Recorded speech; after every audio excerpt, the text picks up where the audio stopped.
അതാണ്. മോളെ, ഇനി അമ്മ ഒരു കാര്യം പറയട്ടെ. എന്തായാലും കഴിഞ്ഞതൊക്കെ കഴിഞ്ഞു. കുറച്ചൊക്കെ നമ്മൾ ക്ഷമിച്ചേ പറ്റൂ. അവർക്കും വിഷമം തോന്നുന്നുണ്ടാവും. അതുകൊണ്ട് നാളെ രാവിലെ തന്നെ മോള് തിരിച്ചു പോണം. വേണമെങ്കിൽ അമ്മ കൊണ്ടുപോയാക്കാം. വേണ്ട വേണ്ട. പിന്നെ എനിക്ക് അവിടെ ഒരു വാക്കും മിണ്ടാൻ പറ്റില്ല.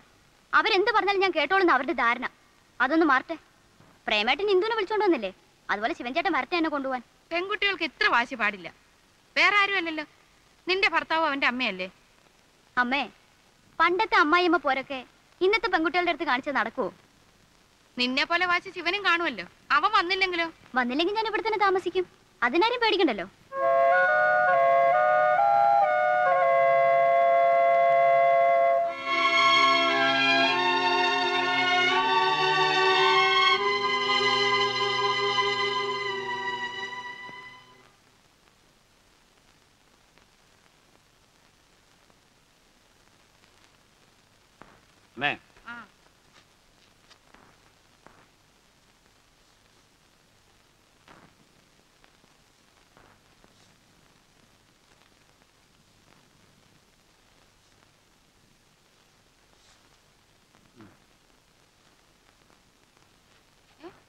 ഇത് 500 രൂപയല്ലേ ഉള്ളൂ? അതെ. എല്ലാ മാസം 1000 രൂപയല്ലേ നീ തരാറ്? അത് ഞങ്ങൾ രണ്ടുപേരുള്ളപ്പോഴല്ലേ. ഇപ്പൊ ഗീതയില്ലല്ലോ. നിന്റെ കാശും കൂടെ പ്രതീക്ഷിച്ചുകൊണ്ട് ഇവിടുത്തെ ചെലവൊക്കെ നടക്കുന്നതെന്ന് നിനക്കറിയില്ലേ ഉണ്ണിയെ? അറിയാം. അതുകൊണ്ടാണല്ലോ എന്റെ ചെലവിന് 500 രൂപ തന്നത്. ഇങ്ങനൊക്കെ കണക്ക് പറയാൻ പാടുണ്ടോ? ഈ നിലയ്ക്ക് നിന്നെ 10 മാസം ചുമന്നതിന് ഞാൻ കണക്ക് പറയണമല്ലോ. ഓ, ജീവിതത്തിൽ ആദ്യമായിട്ട് എന്റെ ഭാര്യ ബുദ്ധിയോടെ ഒരു കാര്യം പറഞ്ഞു. അല്ല, നിന്റെ ഈ എണ്ണിപ്പെറുക്കിയുള്ള കണക്ക് പറച്ചിൽ കേട്ട് എങ്ങനെങ്കിലും പറയാൻ തോന്നിയല്ലോ. കളിയാക്ക? ഏയ്, ഇന്നല്ലെങ്കിൽ നാളെ മാനേരാകാൻ പോകുന്ന നിന്നെ ഞാൻ കളിയാക്കൂ. ആലോചിക്കാതെ ഞാൻ ഒന്നും ചെയ്തിട്ടില്ല. ഈ വീട്ടിൽ വേണ്ടാത്ത ചെലവുകളൊക്കെ കൂടിക്കൊണ്ടിരിക്കുക. കരുതിയിരുന്നില്ലെങ്കിലേ അവസാനം കഷ്ടപ്പെടാൻ ഞാൻ മാത്രമേ ഉണ്ടാവൂ. പഴയ പോലൊന്നുമല്ല. ഇപ്പൊ എനിക്കൊരു കുടുംബമുണ്ട്, ഒരു കുട്ടി ഉണ്ടാവാൻ പോകുന്നു. അതെന്താ മനസ്സിലാക്കാത്തേ? പറയുന്ന കേട്ടാത്തൊന്നും നിനക്ക് മാത്രമേ കുട്ടികളും കുടുംബമൊക്കെ ഉള്ളെന്ന്. എടാ, നീ അടക്കം 4 പേരുടെ അച്ഛനാ ഞാൻ. വരുമാനം കുറവായിരുന്നപ്പോഴും അന്തസ്സായിട്ട് തന്നെ നിങ്ങളെയൊക്കെ ഞാൻ വളർത്തിയത്. അന്നച്ഛനെ ഞങ്ങളെ മാത്രം നോക്കിയാൽ മതി. ഇവിടെ ഇപ്പൊ അതാണോ സ്ഥിതി? ഇല്ലാത്ത കാശുണ്ടാക്കി ഒരുത്തിയെ കല്യാണം കഴിപ്പിച്ചയച്ചു. ആ ബാധ്യത സഹിക്കാം. ഒരു നിസ്സാര കാര്യത്തിന് വഴക്കുണ്ടാക്കി ദേണ്ട വന്നിരിക്കുന്നു. സൽക്കരിക്കാൻ നിങ്ങൾ പറയുന്ന ആൾക്കാർ. എന്റെ കാര്യം ആലോചിച്ച് ആരും വിഷമിക്കണ്ട. ആർക്കും ഒരു ഭാരമായിട്ട് ഒരു നിമിഷം പോലും ഞാൻ ഇവിടെ നിൽക്കില്ല. അറിയാൻ വേണ്ടി നീ തന്റെ കാര്യമാണെന്ന് അറിയാം. എന്ത് ചെയ്യാനും നീ മടിക്കില്ല. ഉണ്ണി, നീ ഒന്നും മിണ്ടാണ്ടിരിക്കൂ. അപ്പുറത്തും ഇപ്പുറത്തൊക്കെ ആൾക്കാരുള്ളതാ. ഞാനൊന്നുറക്കെ സംസാരിച്ചാൽ നിങ്ങൾ കുറച്ചിലാണല്ലേ. ഇവിടെ വന്നു കയറി ഒരുത്തി പെട്ടിയും തൂക്കി ഈ പടി കടന്നാണല്ലോ പുറത്തേക്ക് പോയത്. അപ്പൊ നിങ്ങൾ കുറച്ചിലുണ്ടായില്ല. ഉണ്ണി, രമയെ പറ്റി നിനക്ക് പറയാം. അവള് നിന്റെ പെങ്ങളാ. പക്ഷെ നിന്റെ അനിയന്റെ ഭാര്യയെ കുറിച്ച് പറയാൻ നിനക്ക് അവകാശമില്ല. അതും അവനോട് ഇല്ലാത്തപ്പോ. അവൻ എന്നെക്കാൾ യോഗ്യനാണ്. 1800 രൂപ ശമ്പളം വാങ്ങിക്കുന്ന ഞാനോ, മാസാമാസം 500 രൂപ തികച്ച് കയ്യിൽ വാങ്ങിക്കാത്ത പ്രേമനോ വലുത്? 1800 രൂപ ശമ്പളം വാങ്ങുന്ന നീ വീട്ടിൽ അവന് 500 രൂപ തരുന്നു. അതും കണക്ക് പറഞ്ഞുകൊണ്ട്. മാസം 500 രൂപ തികച്ച് കൈ മേടിക്കാത്ത പ്രേമൻ കിട്ടുന്ന മുഴുവൻ തരുന്നു. രണ്ടും തമ്മിൽ വ്യത്യാസമുണ്ട് മോനെ. എന്റെ നോട്ടത്തിൽ അവൻ തന്നെയാണ് വലുത്. നിന്നെ ഞാൻ വളർത്തി പഠിപ്പിച്ച് ഈ നിലയിലാക്കിയത് എന്റെ തെറ്റ്. പഠിപ്പിച്ച് വലുതാക്കിയ കാര്യമൊന്നും പറയണ്ട. ഞാൻ കഷ്ടപ്പെട്ട് പഠിച്ചതുകൊണ്ട് ഡിഗ്രി എടുത്തു. കൊണ്ടല്ല 2 എണ്ണം വേറെ. ഒരുത്തൻ നാടകം കളിച്ച് നടക്കുന്നു, ഇനി ഒരുത്തൻ 10ാം ക്ലാസ്സിൽ വർഷങ്ങളായിട്ട് കുത്തുന്നു. കടന്നോ? മതി, നിർത്ത്. നീ മിടുക്കൻ. നീ 1000-ന് വരെ 500 രൂപ അവൻ 10ാം ക്ലാസ് കിടക്കുവോ? പ്രേമന് വരുമാനം കൂടുവോ? പിണങ്ങി വന്ന് നിന്റെ പെങ്ങൾ തിരിച്ചു പോവോ? വേണ്ട. നിന്റെ സഹായം ഇല്ലെങ്കിൽ നിനക്കും കൂടെ ചോറ് തരാൻ നിന്നെ കൊണ്ട് കഴിയും. ഡേ, ആ രൂപ അങ്ങ് തിരിച്ചു കൊടുത്തേ.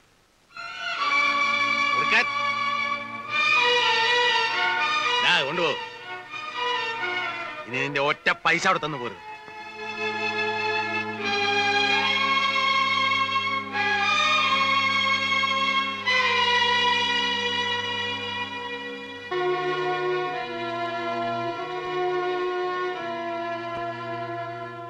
എന്റെ പൈസ നിങ്ങൾക്ക് ആവശ്യമില്ല അല്ലേ? ഇല്ല. എന്നാൽ ഇത് മാത്രം പോരാ. വേറെ ഒരുപാട് കാശ് ഞാൻ ഈ വീട്ടിലേക്ക് ചെലവാക്കിയിട്ടുണ്ട്. അതെല്ലാം എനിക്ക് കിട്ടണം.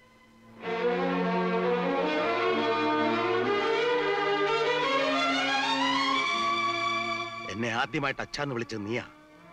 ആദ്യത്തെ സന്താനം എന്ന് പറഞ്ഞ് നിന്നെ ഒരുപാട് ലാളിച്ചിട്ടുണ്ട്. ഈ തോളിലിരുത്തിയാ നിന്നെ സ്കൂളിൽ കൊണ്ടാക്കുകയും തിരിച്ചു കൊണ്ടുവന്നത്. ബുദ്ധിമുട്ടുകൾ അറിയിക്കാതെ നീ ആഗ്രഹിച്ച് എന്തും വാങ്ങി തന്ന് നിന്നെ വളർത്തി വലുതാക്കിയ ഞാനാടാ. എനിക്കൊന്നും അറിയണ്ട. ബികോം ഡിഗ്രി ആയിട്ട് അലഞ്ഞു കിടക്കുമ്പോൾ നിനക്കൊരു ജോലി വാങ്ങി തരാൻ വേണ്ടി ഞാൻ മുട്ടാത്ത വാതിലുകളില്ല. എത്ര പേരുടെ കൈയും കാലും പിടിച്ചാണ് നിനക്ക് ഈ ജോലി വാങ്ങി തന്നെ അറിയാവോടാ? എനിക്കൊന്നും അറിയണ്ടെന്ന് പറഞ്ഞില്ലേ? നിനക്കൊന്നും അറിയണ്ടല്ലേടാ. വേണ്ട. എങ്കിൽ ഇങ്ങനെ ഒരു മകനെ എനിക്ക് ആവശ്യമില്ല. ഇറങ്ങിപ്പോടാ.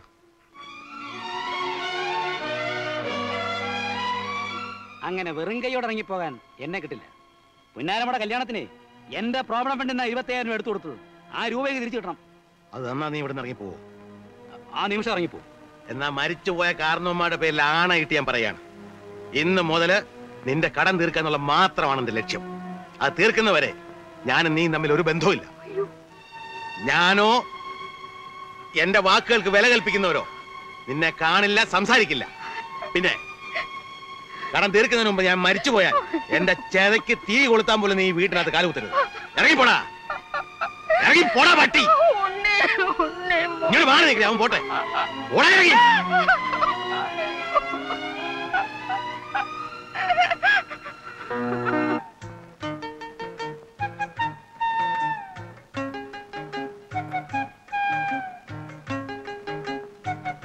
ദോ, എന്റെ വീട്ടിലേക്ക് ഞാൻ വാങ്ങിച്ച സാധനങ്ങൾ താനെന്തിനാ അങ്ങോട്ട് കൊണ്ടുപോകുന്നു? ഇതല്ലേ സാറിന്റെ വീട്? ഏ? ഇതല്ലേ സാറിന്റെ വീടെന്ന്? ആ ആയിരുന്നു, ഇപ്പൊ അല്ല. അടോ.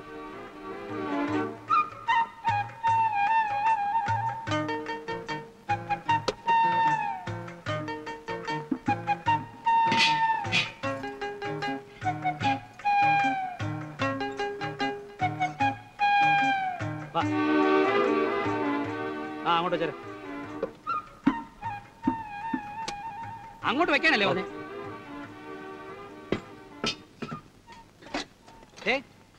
വലിയ മെടുക്കനൊന്നും വേണ്ട കേട്ടോ. ഒരിക്കലും ഒരു തീരുമാനം എടുത്താൽ അത് ഉറച്ചു നിൽക്കുന്നവനായി ഉണ്ണി. രോഗപരിചയം കുറച്ച് കുറവാണെങ്കിൽ. എന്താ സാർ ഇങ്ങനെയൊക്കെ പറയുന്നത്? എന്താ ഇവിടെ കാര്യം പറയാൻ പാടില്ലേ? മനസ്സിലൊന്ന് വെച്ചുകൊണ്ട് പുറമേക്ക് മറ്റൊന്ന് പറയാൻ ഞാൻ പഠിച്ചിട്ടില്ല. തോന്നിയത് തോന്നിയ പോലെ പറയും, ആരോടായാലും. എന്താ നോക്കി പേടിപ്പിക്കുന്നേ? അങ്ങനൊന്നും പേടിക്കുന്നവനല്ല ഞാൻ. മര്യാദയെങ്കിൽ മര്യാദ, അല്ലെങ്കിൽ ഞാനും പെസക. മനസ്സിലായോ? ഇല്ല. ആ എനിക്ക് മനസ്സിലാകുകയില്ല. അതിപ്പോ എത്രയായി? 10 രൂപ.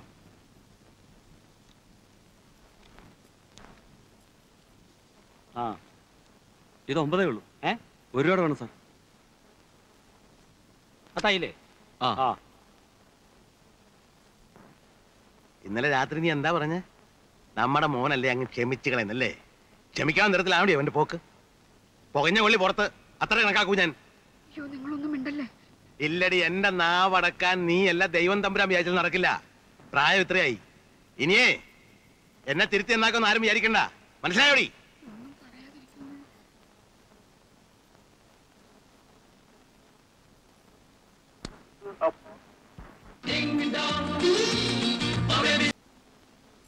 ആ കാലൊക്കെ സൂക്ഷിച്ച്. 22.6.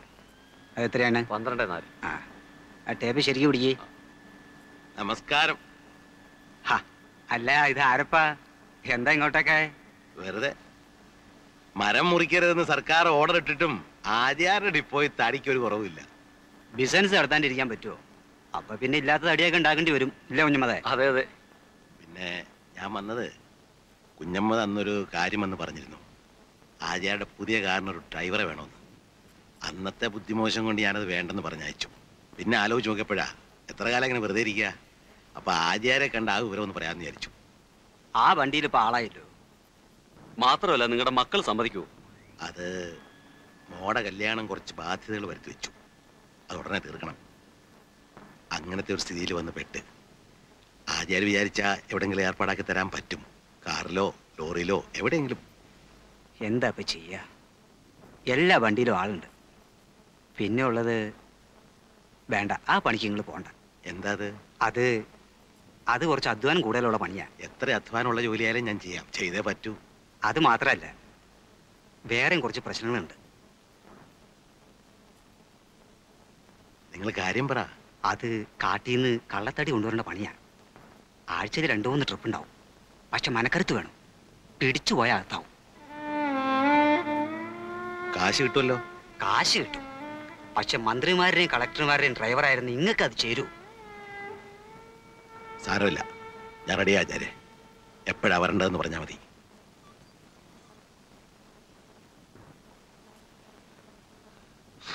ഇന്നലെ മെനയാന്നായിട്ട് 2 കളി ഉണ്ടായിരുന്നു.